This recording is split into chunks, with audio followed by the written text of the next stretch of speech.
Antes de irmos para o vídeo, não se esqueça de se inscrever no canal e ativar as notificações. Zacarias capítulo 4, verso 6. Zacarias 4, 6 diz assim: prosseguiu ele e me disse: esta é a palavra do Senhor a Zorobabel, não por força, nem por poder ou por violência, mas pelo meu espírito, diz o Senhor dos exércitos. Agora volta mais um livro em Ageu, Ageu capítulo 1, Ageu capítulo 1 no versículo de número 12, deixa aberto em Ageu capítulo 1, vamos orar, fecha os olhos.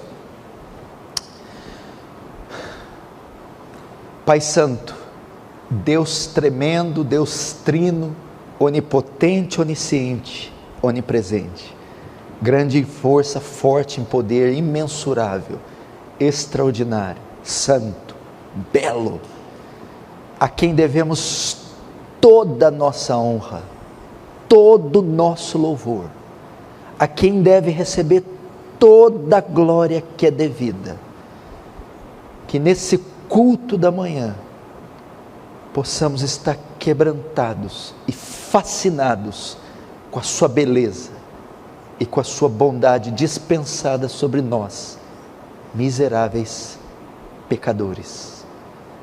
Deus, seus caminhos são insondáveis, seus pensamentos são infinitamente mais altos que os nossos,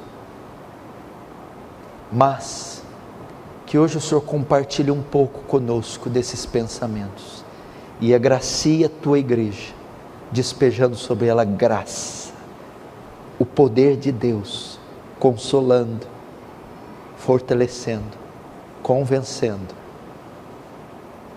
transformando, porque longa ainda é a nossa caminhada.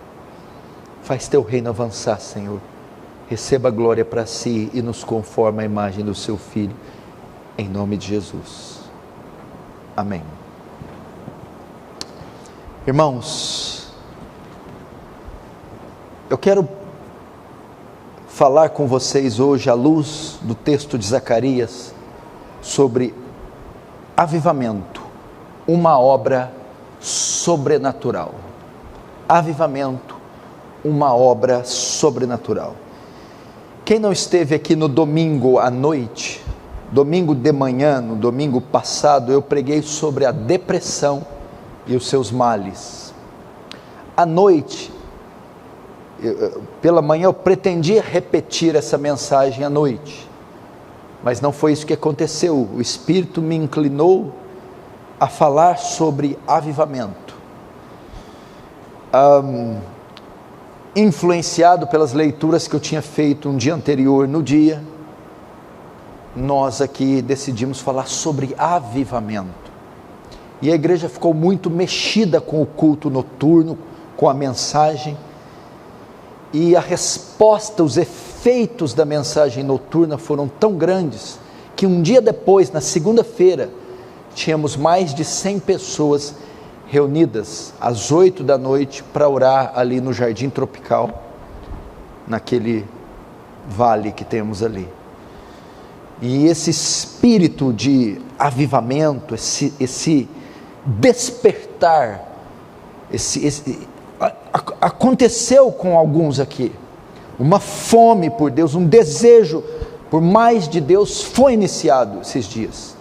Isso prosseguiu na reunião de oração de quarta-feira, tivemos um número bem maior que o comum, e também na sexta-feira, na vigília. E as pessoas que assistiram pela internet, como os irmãos de Burtizal, também ficaram tão tocados que exigiram uma vigília lá na sexta-feira. Então, diante desse pequeno foco, dessa pequena faísca, chama que se acendeu em alguns corações, decidimos falar um pouco essa semana sobre avivamento. Foi esse o tema da mensagem de ontem. E eu quero continuar falando sobre esse despertar, porque eu acredito que por mais que tenhamos uma enormidade de necessidades, de temas e doutrinas para tratar, eu sei disso, eu sei que você entra aqui e tem uma enormidade de situações para resolver, solucionar, temas que você gostaria que fossem abordados para nortear você, consolar, dirigir você, mas eu acredito que o tema do avivamento abarca todos os demais, uma vez que essa área é tocada, atingida, avivada, ela vai trazer reflexos em todas as outras áreas da nossa vida, sem sombra de dúvida, que o avivamento está contido na palavra de Mateus capítulo 6:33, buscar em primeiro lugar o reino de Deus e a sua justiça. O que é isso senão um avivamento? Concentrar minhas forças, minha busca, minha rotina em obedecer a Deus, em cumprir os compromissos do reino, em dar prioridade em fazer a sua vontade, de forma que fazendo isso, todas as demais coisas, profissional, financeiro, conjugal, sentimental, emocional, serão acrescentadas. Se nós tivéssemos mais fé para crer neste versículo, para crer nessa promessa. Jesus foi enfático dizendo: não estejais ansiosos por conta dessas coisas, descansem na providência divina, descansem no cuidado divino. Eu sei que necessitam de pão, eu sei que necessitam de proteção, eu sei da solicitude da vida, eu sei, mas concentrem-se em buscar meu reino, que eu cuido dessas coisas para vós. Infelizmente, nem sempre temos fé suficiente para crer nisso, que se eu me gastar com o reino, com as coisas de Deus, Ele irá suprir todas as minhas necessidades. Então, avivamento para mim isso, é me concentrar nos interesses do reino, na vontade de Deus, na beleza de Cristo, e que Deus mande esse avivamento. Como eu disse, o avivamento é o quê?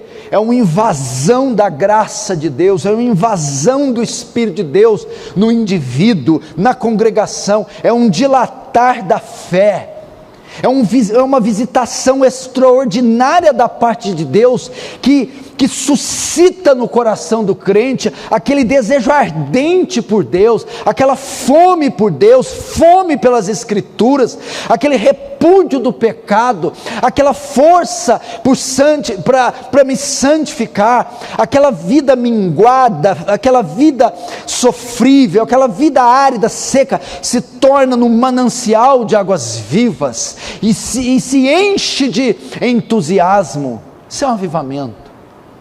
Desejo por pureza, por santidade, desapego do mundo e do materialismo, um espírito de generosidade, amor a Deus, a obra de Deus, a casa de Deus, ao povo de Deus, desejo evangelístico, paixão pelas almas, vida de oração fervorosa, enfim, é o chamado período de lua de mel. Estamos em lua de mel com o Senhor, casados com o Senhor. Isso é o avivamento, e ele pode ser individual ou coletivo, ele pode ser local ou pode ser nacional, como foi em alguns tempos do passado. E talvez essa palavra de avivamento traga a você algum peso, você dizendo: como eu posso atingir isso? Talvez você sinta um pouco pressionado. Pastor, tudo bem, o senhor pregou com fervor, de forma incisiva, no domingo, ontem, essa coisa toda gloriosa, mas eu estou igual aquele craque, aquele jogador gênio, que já chegou nos 40 anos, ele tem todas as jogadas na cabeça, mas a perna não obedece mais, o corpo não acompanha os comandos da mente. É o Maradona, o Romário, o Ronaldo, quando vão fazer aqueles jogos beneficentes, toda a genialidade está lá, mas não consegue dar o pique mais, não consegue. Assim parece conosco. Eu sei sobre a santificação, eu sei sobre a generosidade, eu sei sobre esses atributos do avivamento, mas não há força, não há graça, não há não consigo enxergar da forma que o Senhor está dizendo, não consigo ver essa beleza toda, não consigo renunciar dessa maneira, não consigo. Parece até um exagero, parece até surreal essas coisas.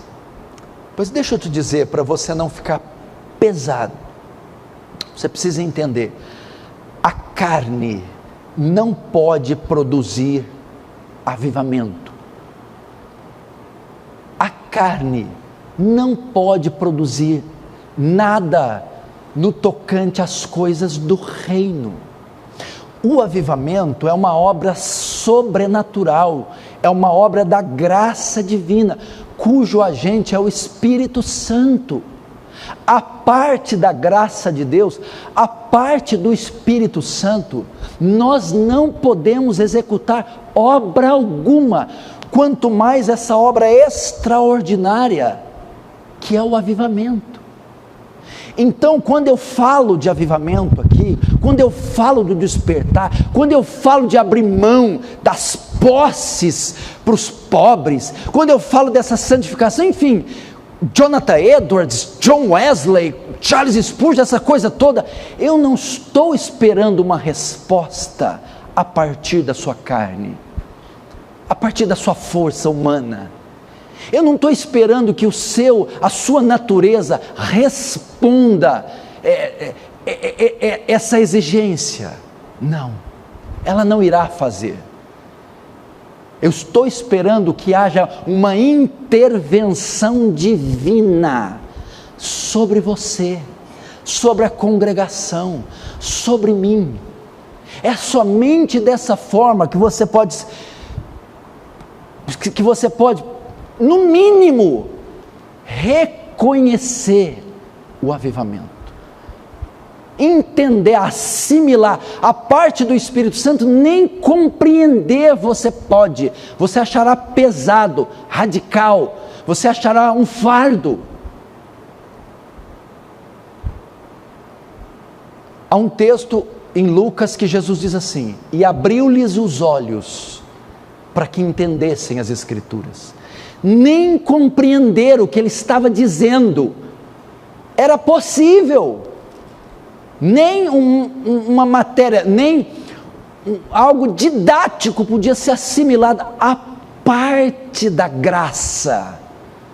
Então por isso que às vezes a gente prega sermões aqui, e por mais que estrebucha, não acontece nada, os irmãos saem indiferentes, não há nenhuma alteração, não há nenhum desejo de chegar em casa e catar o papel que está no quintal. Alguns irmãos saem mais duros e irritados. Por quê? Se não houver uma operação divina, sobre-humana, supra-humana, espiritual, nem compreender vão, quanto mais praticar tais obras, igual Zaqueu, pegou metade da fortuna e deu para os pobres, e restituiu 4 vezes mais que ele tinha defraudado. Isso é impossível acontecer, mesmo com um crente, a parte da ação soberana do Espírito, porque ele vai inventar uma infinidade de desculpas, e não tem um coração sensível para tal. E é exatamente isso que o profeta Zacarias trouxe para Zorobabel, o governador, o príncipe, o rei de Judá, no pós-exílio. E eu disse ontem, o que nós precisamos no pós-exílio da Babilônia, no pós-pandemia, no pós-quarentena, é de um avivamento, porque ficamos 6 meses mortos, anêmicos, com dificuldades espirituais em razão da quarentena, e agora precisamos da chama novamente, e reconstruir o templo, ou seja, dar prioridade ao reino, à vontade de Deus. Precisamos disso. Restabelecer o culto público, o evangelismo, a vida devocional, enfim, deixar toda a parafernália e centrar nossa vida nas coisas espirituais. No entanto, alguns vieram com as consequências da pandemia e não têm forças. e nem esse vigor esperado que foi pregado aqui. Assim como Zorobabel, Josué e o próprio Judá após exílio não tinham forças para reerguer aquilo e recomeçar, estavam aos frangalhos, em razão de 70 anos de cativeiro. Aí o profeta vai consolar Zorobabel, dizendo: Zorobabel, esta reconstrução não se dará nem por força, nem por violência, mas pelo meu Espírito.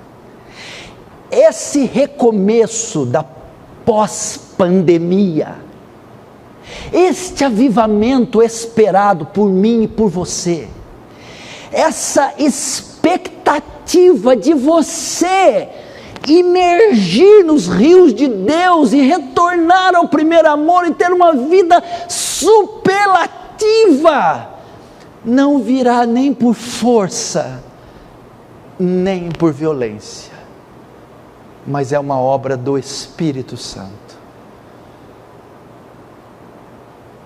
Porque a parte dela você voltará para casa da mesma forma que entrou aqui, sem nenhuma motivação para mudar.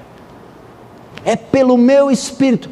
Então primeiro ele usa a palavra Zorobabel, não por força.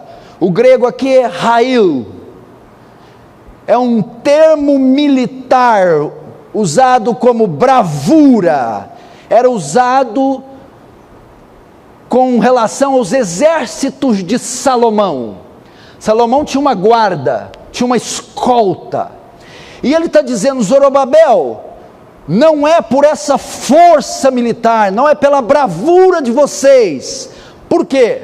Eles estavam sendo ameaçados pelos povos vizinhos, e vindo do cativeiro aos frangalhos, não havia uma proteção grande, forte, treinada o suficiente para resistir à oposição, ou seja, eles não contavam com um exército, era tudo no improviso.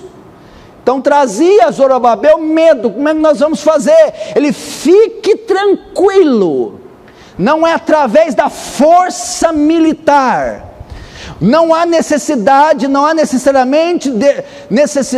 de ter um exército. Você está pensando que só poderia levar a cabo esta obra se contasse com o mesmo exército que Salomão contou na reconstrução, na criação do templo dele. Então dizendo, não é por essa força, a força braçal, a força militar, a bravura, a força dos músculos, não é por ela, e nem por violência.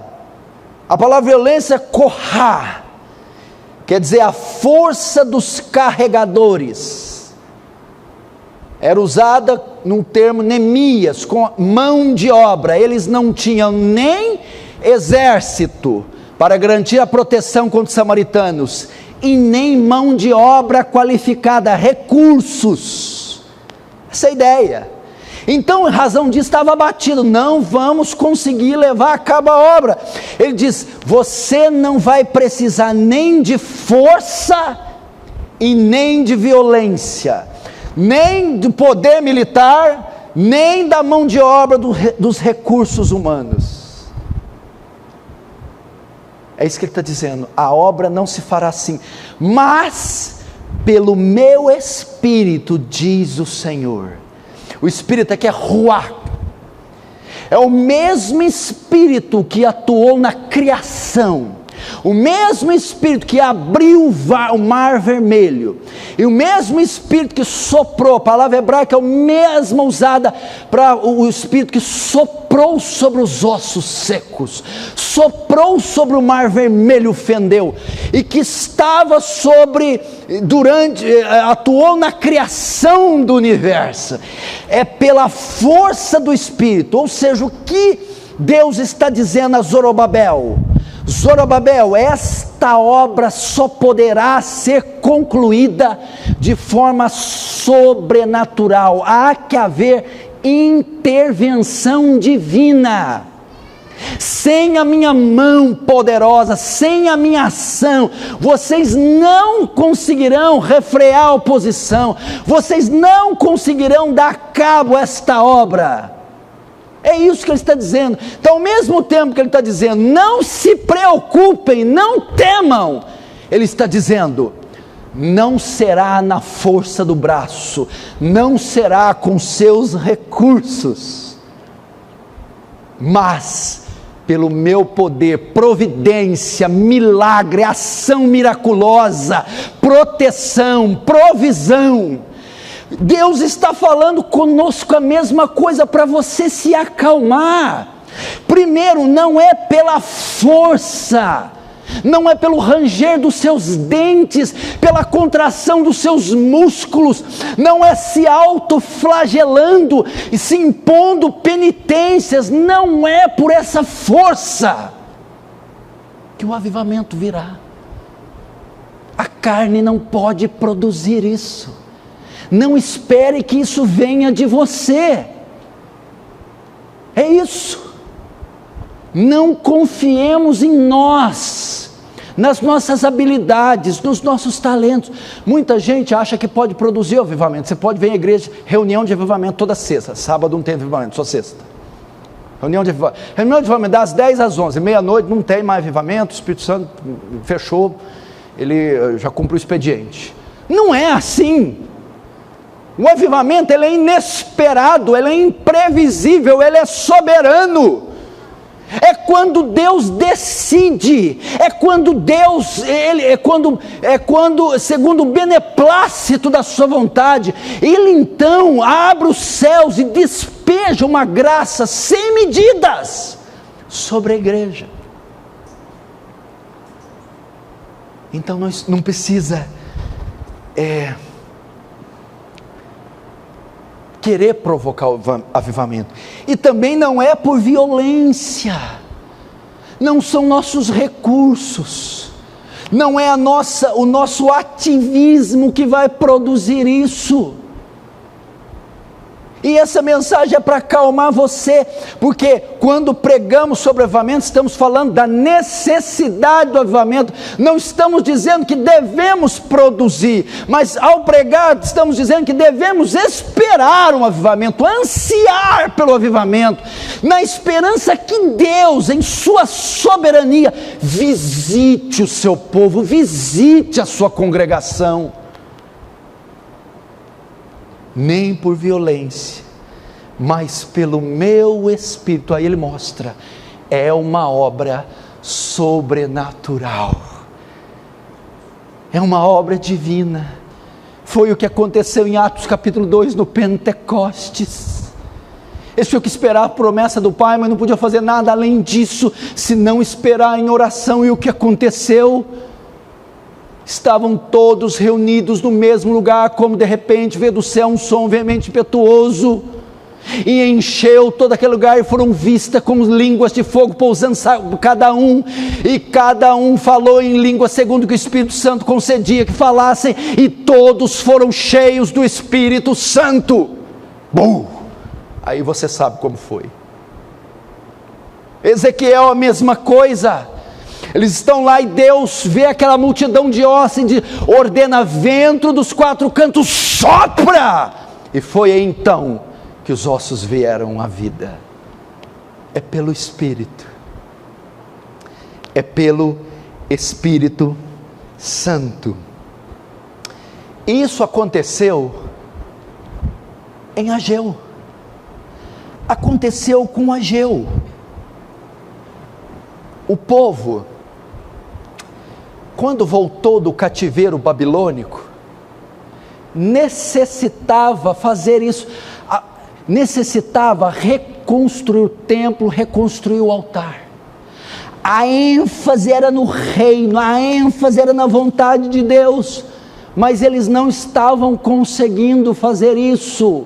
O que aconteceu? Deus teve que intervir, Deus teve que atuar, porque eles não estavam motivados, ou seja, Deus teve que trazer um avivamento neles. Veja só o verso 12, Então Zorobabel, Ageu 1:12, então Zorobabel, filho de Salatiel, e Josué, filho de Josadaque, sumo sacerdote, e todo o resto do povo, atenderam a voz do Senhor seu Deus, as palavras do profeta Ageu, as quais o Senhor Deus o tinha mandado dizer, e o povo temeu diante do Senhor. Então Ageu, o enviado do Senhor, falou ao povo segundo a mensagem de Deus, dizendo: eu sou convosco, diz o Senhor. Agora só, repare por três vezes, verso 14, o Senhor despertou o espírito de Zorobabel, liderança civil, filho de Salatiel. O Senhor despertou o espírito de Josué, filho de Josadaque, liderança espiritual, sacerdotal, o sumo sacerdote. E o Espírito do Senhor despertou o resto do povo. Para quê? E eles vieram e se puseram ao trabalho da casa do Senhor dos Exércitos ao 21º dia. Como, meu irmão, o avivamento é possível?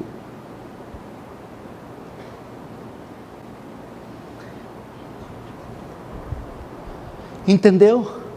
Esse termo que o Senhor despertou, você pode colocar, o Senhor avivou, o Senhor agiu, o Espírito de Deus teve que despertar, abrir os olhos de Zorobabel, despertar, abrir os olhos de Josué, despertar, abrir os olhos de todo o povo.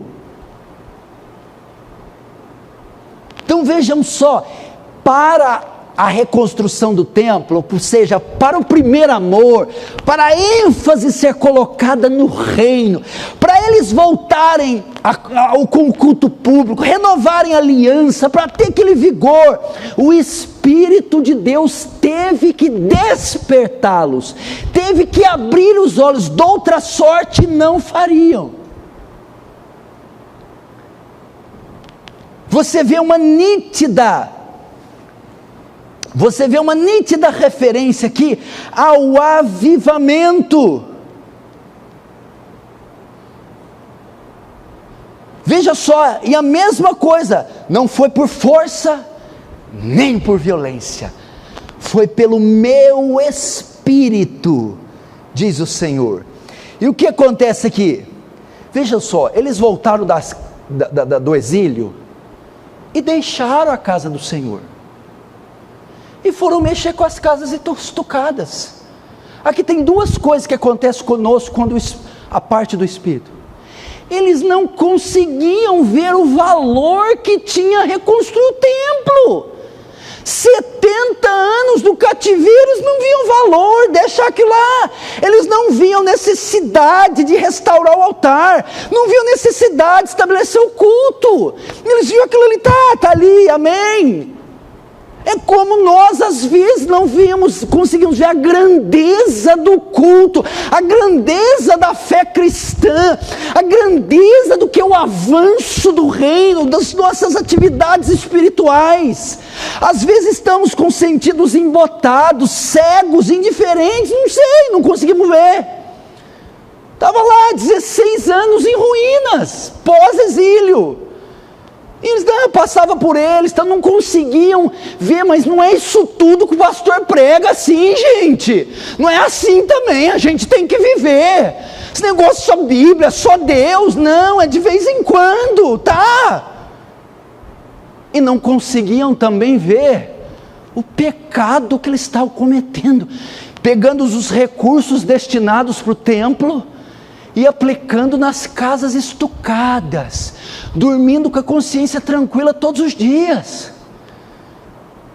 e mexendo lá nas casas apaineladas. Então eles tanto não viam a necessidade do reino, quanto estavam insensíveis ao seu pecado hediondo, desprezando a casa do Senhor, enquanto gastavam tempo, recursos, o corpo, com as benesses do mundo, da vida, com seus interesses. Não conseguiam ver que era mal isso. O que foi necessário para eles verem? uma intervenção divina, não por força, nem por violência, mas pelo meu Espírito. Como? Então o Senhor despertou Zorobabel. Zorobabel, abre o olho, olha o que você está fazendo. Josué, abre o olho, olha o que você está fazendo. E o resto do povo, nação de Judá, veja o que vocês estão fazendo. Então veja, ele despertou a nação. Como ele despertou? Não por força, não foi com força, nem com violência, mas foi pela ação do Espírito de Deus. Eu não estou julgando você, se você às vezes é duro, frio, indiferente, como eu muitas vezes fui, os pastores, acontece conosco, mas é que às vezes não temos capacidade de enxergar por nós mesmos, não vemos maldade nas nossas ações, poxa, o que tem de mais? E não vemos que as necessidades do reino são tão grandes assim, não conseguimos. Por isso que você pode discipular, exortar, espancar, não vai resolver, até que a graça um dia raie, brilhe, então eu veja o que eu estou fazendo.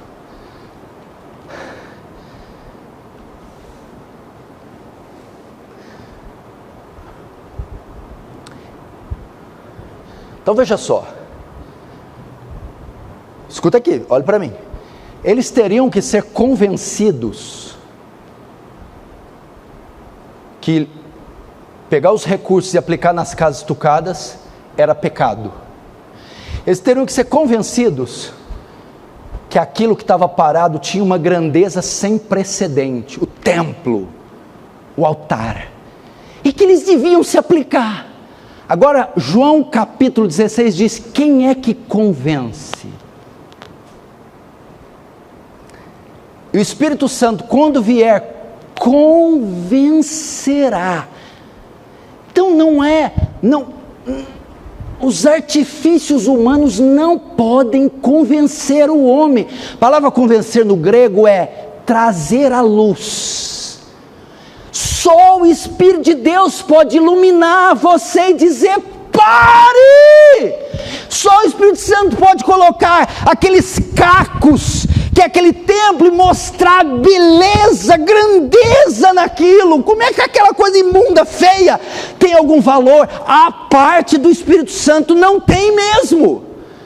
Como é que reformar minha casinha, comprar minhas coisinhas, tem algum problema? A parte do Espírito Santo eu não posso ver. Está escuro, está embotado, eu não consigo ver, mas quando o Espírito Santo clareia, ilumina, meu Deus, eu consigo ver feiura no que é feio, beleza no que é belo.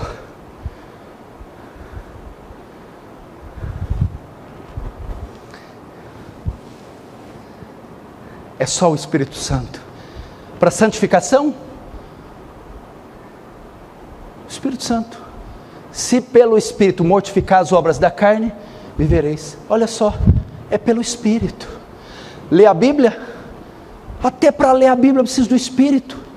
Quando o Consolador vier, Ele vos ensinará tudo o que eu tenho dito. Espírito Santo. Para orar, preciso do Espírito Santo. Não sabemos orar como convém, mas o Espírito nos assiste em nossas fraquezas. Olha o Espírito. Em tudo nós vemos o Espírito de Deus. Ficar em Jerusalém até que do alto sejais revestidos de poder. Não adianta fazer a obra sem o revestimento do poder. Receberei poder e depois disso ser-me-eis minhas testemunhas. Tudo é operado pelo Espírito Santo de Deus. Então o avivamento é isso. Então a minha esperança dos pastores, a de vocês, a sua oração, Senhor, que o Espírito Santo me toque, me encha, me convença, dê aquilo que eu não tenho, faça aquilo que eu não posso fazer, que o Espírito Santo me inunde, me invada. Oh Senhor, não tentarei na carne, na força, não tentarei na automutilação, não, mas na dependência do seu Espírito. Agora eu vou terminar.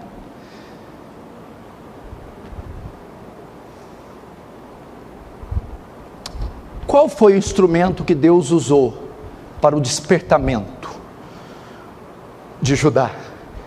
Só que tem meios para o avivamento. Tem meios.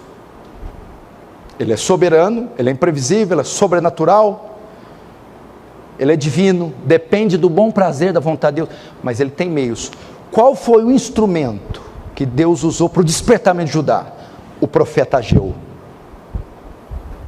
Deus faz uso da nossa instrumentalidade. O avivamento de Gales ocorreu pela instrumentalidade de Evan Roberts. O avivamento londrino aconteceu pela instrumentalidade de John Charles Wesley e George Whitefield. O avivamento da Nova Inglaterra, dos Estados Unidos da América, aconteceu pela instrumentalidade de Jonathan Edwards. Quando Deus intenta fazer uma obra sobrenatural, Ele faz uso de peças, instrumentos. E aqui foi o profeta Ageu, como diz o texto, no segundo ano rei Dario, veio a palavra do Senhor por intermédio do profeta Ageu. Deus faz uso de homens. Segundo, o avivamento, primeiro, Deus faz uso de um instrumento. Segundo, qual método Deus usou? O método para o avivamento sempre é a proclamação da palavra de Deus. Filho do homem, e me levou para um vale de ossos, e eram muito numerosos ossos, e eram sequíssimos, e diz: filho do homem, profetiza sobre esses ossos, e diz: ossos secos, ouvi a palavra de Deus. O método que Deus usa para o avivamento, geralmente é a pregação da palavra, pregação do evangelho. Porque veja só, o avivamento se deu aqui, o verso 12, então Zorobabel, filho de Setiel, Josué, filho de Josadac, sumo sacerdote, o resto do povo, atenderam a voz do Senhor seu Deus, e as palavras do profeta Ageu. Quem causou um furdunço ali, foi a palavra pregada por Ageu. Terceiro, o instrumento, Ageu, o método, a palavra. Terceiro, a resposta. Vento dos quatro cantos, vem, sopra sobre esses ossos. E aqui seria: e o Senhor despertou o espírito de Josué, despertou o espírito de Zorobabel, despertou o espírito de todo o povo.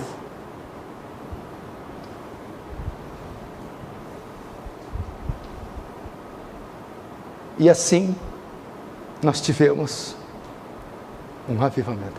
Olha só, Ageu não apareceu com um porrete, nem com aquele brinquedo que o pastor Danita querendo comprar. É um que pega aqui, ó, dá até um coice. Não usou ameaça, ei, não usou. Pregou a palavra. Aí sabe o que aconteceu? O Espírito de Deus veio sobre toda a nação. Olha aqui, Ageu não ficou ali: larga essa casa estucada, larga essa casa estucada, vai para a casa do Senhor, vai para a casa do Senhor, larga esse piso porcelanato, para com isso aí, vai lá, vai orar, miserável. É assim. É o que nós ficamos fazendo, nós, os pastores, 90% do nosso trabalho é isso. Foi assim, ó. O Espírito desceu sobre a congregação. Eles estavam lá nas casas estucadas. Aí de repente, que eu estou fazendo? Por que eu estou perdendo tempo com isso? Por que eu usei a minha juventude com isso? Por que eu gastei tanto dinheiro, desperdicei tanta oportunidade? Aqui nas casas tucadas. Aí depois ele olha para o templo.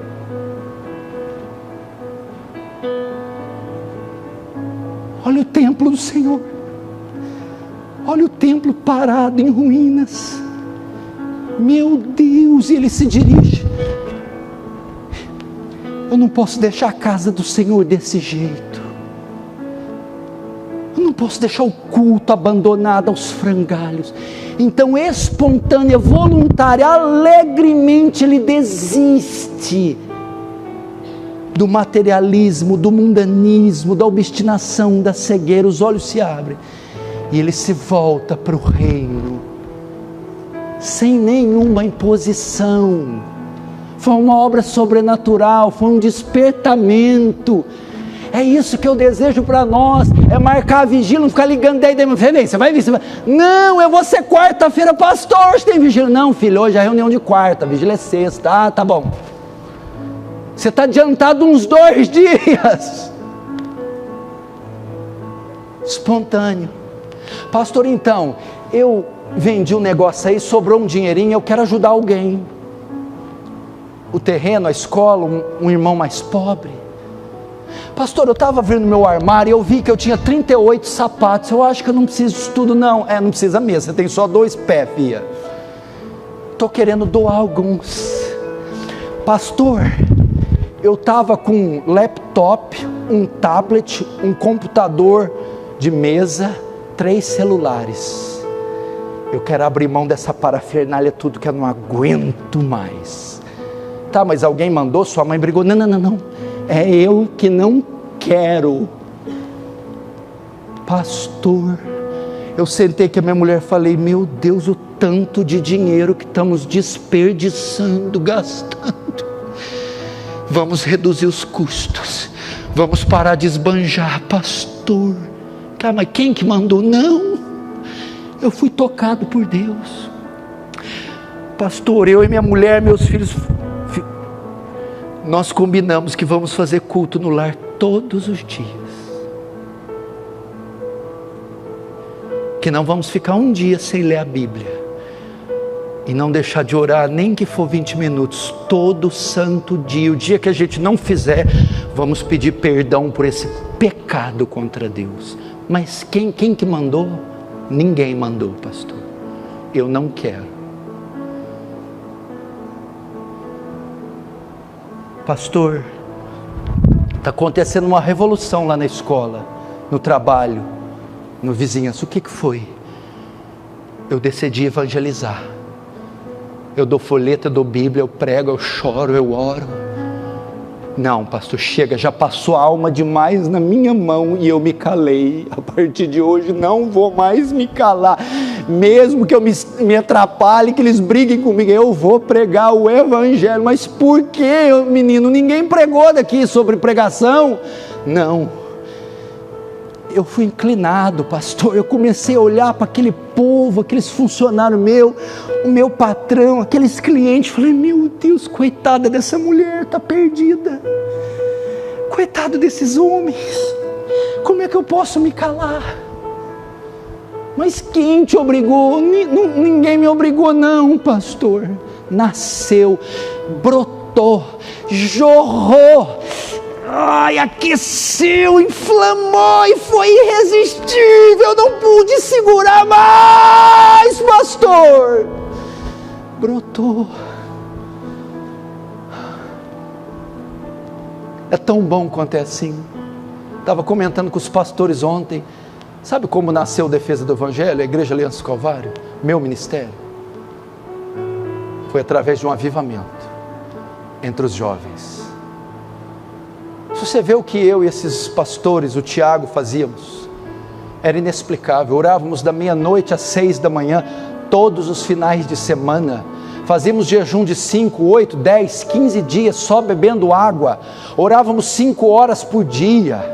Dávamos nossos pouquíssimo dinheiro que tinha para abençoar o mais pobre, para comprar Bíblia, para evangelizar.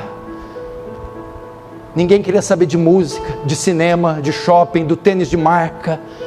Era uma vida toda voltada. Agora pergunte, quem obrigava? Quem pedia? Era espontâneo, é aquele saltar diante da arca da aliança, era glorioso. Eu não acreditava quando eu vi o sol nascer 6 horas da manhã, tínhamos orado a madrugada inteira, parecia que tínhamos orado 1 hora. Que coisa gloriosa.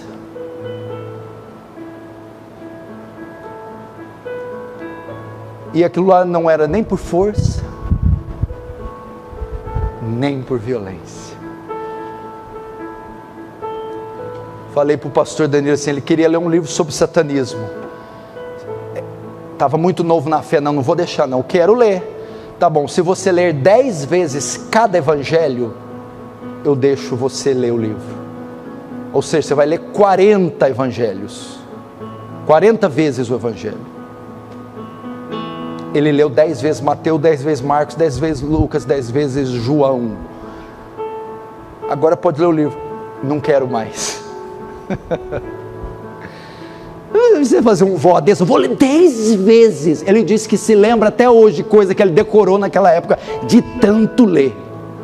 10 vezes cada evangelho. Não por força, nem por violência. Mas quem está mandando você dar essas coisas para os outros, menino? Ninguém está me mandando, eu quero dar.